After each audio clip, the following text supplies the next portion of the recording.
you make of this 4B movement? The women that are shaving their heads, the women that are, quote, withholding sex, the women that are threatening to divorce their husbands and stockpiling abortion pills. They're psychotic, frankly, but they're not real women in that way, in my mind, I guess. They're not desirable women. I guess I'm going to try to speak for most red-blooded American men like yourself. At the end of the day, I do think, and I'm not trying to be mean or insensitive, but I do think the Trump derangement syndrome has just gone off the cliff here. And there is something wrong upstairs, in my mind, for so many of these women who are reacting that way. That was Sage Steele, a former host over at ESPN, who is now trying her hand at political commentary. So far, it's not really going well, but I guess that depends on who you ask. In a recent appearance on Sean Hannity's show on Fox News, Steele said that women who are withholding dating, sex, marriage, and children from the men in their lives who are Trump supporters are not only psychotic, but they are undesirable and not real women. But if they're undesirable, then who cares? The men won't want them anyway, and their crusade will be a bust, right? We'll talk about the 4B movement that Hannity brought up, but let's hear the rest of what Steele had to say. The scary thing is that I think a lot of them are smart, educated women who are choosing to believe these things. And that's why the Democrats have pushed it for so long, though, because it has proven to work. This is the first time, though, to the shock and dismay of the left, that it hasn't worked. And I look at some of the demographics from this past election, which is 3 weeks ago yesterday, hard to believe. I mean, 18 to 24-year-old women. I mean, didn't Trump win that demographic? So really, people have begun, sane women have begun to do their homework and not just go for the low-hanging fruit that the left throws out there at them. Okay, so the 4B movement started in South Korea, and it's picking up steam in various places around the world, including the US. As I mentioned, women are withholding dating, sex, marriage, and children from men who support Trump or are otherwise misogynistic. And why shouldn't they be withholding these things from men who don't respect them anyway? Why would anyone, male or female, hang out with someone who doesn't respect them or think they have rights to things like their own bodies or healthcare or an independent income? A lot of women stopped dating Trump supporters long before there was a term for it, before there was a movement for them to be a part of. And if Trump supporters think these women aren't real women or aren't desirable, then I don't know why they care. These aren't the women they're looking for. Of course, it's all very Lessa Strata, and those women were actually successful in getting what they wanted by withholding sex from the men in their lives, so maybe that's what these Trumper men are actually afraid of.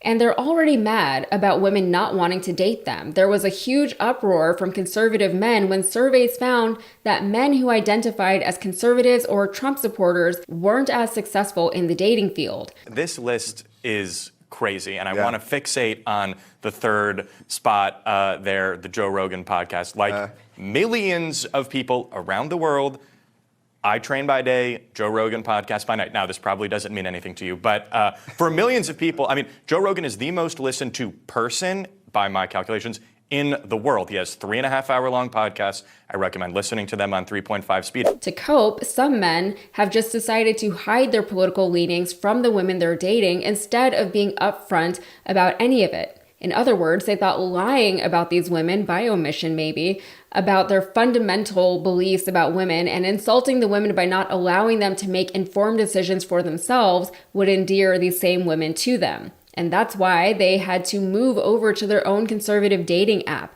They needed a safe space to be away from these mean and undesirable women. I just wanted to let John know that I got my sweatshirt from his dating website that says "Dump Your Liberal Boyfriend," and I'm going to be wearing it. And for all the single girls out there, I'm going to be wearing that and encouraging them to get on your website and find themselves a nice conservative man, because conservative men are more successful, classier. They pick up a bill. They open a door. So girls, dump your liberal boyfriend now. Can someone track down the women Kamala Harris says are bleeding out in part? Present. I'm right here. I had a 19-day miscarriage in Idaho because of the abortion regulations. I was turned away not from one ER, but 2 ERs. Technically 3, because I walked into one and they said they wouldn't help me and I had to walk out.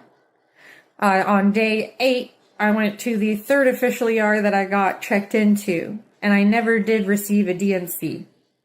They gave me 1 dose of pain medicine in 19 days.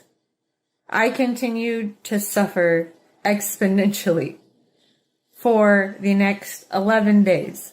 That was John McEntee. You may have seen his videos on TikTok or Instagram, or maybe you've seen Walter Matherson spoof his videos, but he's always sitting, usually eating. In this video, it looks like he's eating a kid's meal of chicken nuggets.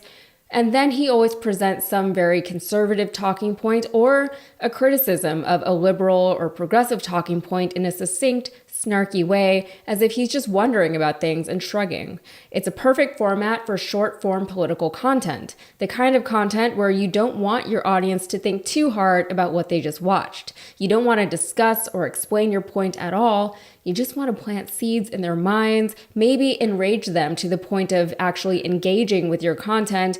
You just want to make them feel like their half-baked beliefs are fully cooked and set.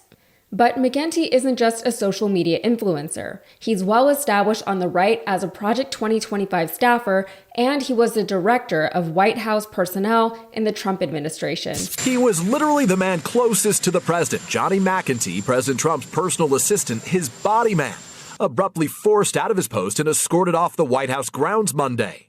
NBC News confirming McEntee is under investigation by the Secret Service for serious financial crimes. According to the Wall Street Journal, McEntee was a habitual gambler, betting tens of thousands of dollars at a time, and was deemed a security risk as a result. Then Chief of Staff to the President, John Kelly, effectively had him tossed off the White House premises. We should note he was not ever charged with a crime. But in spite of it all, McEntee is nothing if not loyal to Donald Trump. Former college football player and Fox News production assistant, was such a strong believer in Trump's message that back in 2015, he repeatedly cold emailed the Trump campaign begging for a job before the campaign eventually brought him on as a volunteer and then as a paid staffer. McEntee was so committed to the cause that he worked out of this space in Trump Tower, 3 walls and an unfinished floor. He, like vice presidential candidate J.D. Vance, is backed by tech billionaire Peter Thiel, and he founded a Trumpy right-wing dating app called Date Right Stuff. I hate that name, by the way. I think it's clunky, and I think that maybe he could have done better. So in the video you just saw, McEntee insinuated that women in this country are not actually suffering as much from abortion bans as Democrats, specifically Kamala Harris, keep saying they are. He acts as though just because he doesn't know anyone who's experienced the negative side of these red state abortion bans, they're probably not real. At least he wants his audience to believe that they're not real. Unfortunately for him, his video went viral, so the women that he was asking about, they made themselves known, either by posting video responses of their own horrifying stories or detailing their stories in the comments. Here are just a few of the responses. One woman said, "My water suddenly broke and I went to the ER. They sent me home.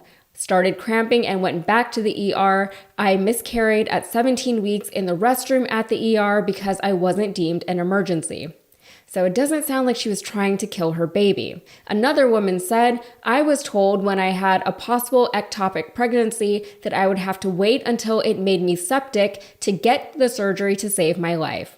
That is solid medical advice right there. Wait until you're nearly dead and then we'll do our best to reverse course. And one more, "Had a cyst burst inside my uterus while pregnant, causing a miscarriage. The on-call doc said it's best to wait a week to see if it comes out naturally. Now I can have 0 children because my uterus is gone." That was a preventable outcome, and again, this is coming from a woman who wanted to have children, and now she can't. Meanwhile, Republicans can't seem to stop criticizing women for being childless. And personally, I don't have his story because I will be 36 years old this October. I'm getting married a few weeks later in November, and I'm too scared to get pregnant in this big, stupid state. Because as healthy as I think I am, and as much as I've never wanted to abort a baby, you just have no idea what will happen once you get pregnant. You can only plan ahead so much, and every woman knows that, or they should know that. Before I wrap this video, I want to speak very quickly about McEntee's word choice in the video. As I alluded to just now, I live in a red state. I live in Texas. So when he started off with, can someone track down the women? My first thought went to what my state's Attorney General, Ken Paxton, is trying to do to women here in Texas. If you haven't put it together yet, he wants to track women. Specifically, he wants to violate our rights further to medical privacy by accessing the medical records of women who travel out of state to receive reproductive care. And here in Texas, traveling for hundreds of miles out of the regressive deep south just to get to a state that will actually take care of pregnant women is the only hope some women have of either having a healthy pregnancy or accessing life-saving abortive care. The doctors here in Texas can't help even if they wanted to. If they did and got caught, they can lose their license to practice medicine and they could be facing a lifetime prison sentence. Paxton is suing the Biden administration for the right to sidestep rules protecting medical privacy where it pertains to Texas women seeking abortions in other states where it is legal. For the Republicans, they constantly insist that their stances on abortion and women's reproductive health are a matter of states' rights and not a matter of religious, dogmatic zealotry, and certainly not a means of controlling and suppressing half of the population. When the Republican state leaders start worrying about what's going on in other states, that seems to be going a little bit beyond states' rights. It seems incongruent with their primary argument, but Paxton claims that the federal rule protecting medical privacy is actually the federal government interfering in the state government's ability to prosecute criminal behavior, even though the so-called criminal behavior of protecting one's own life would be happening out of state, therefore out of the state's jurisdiction.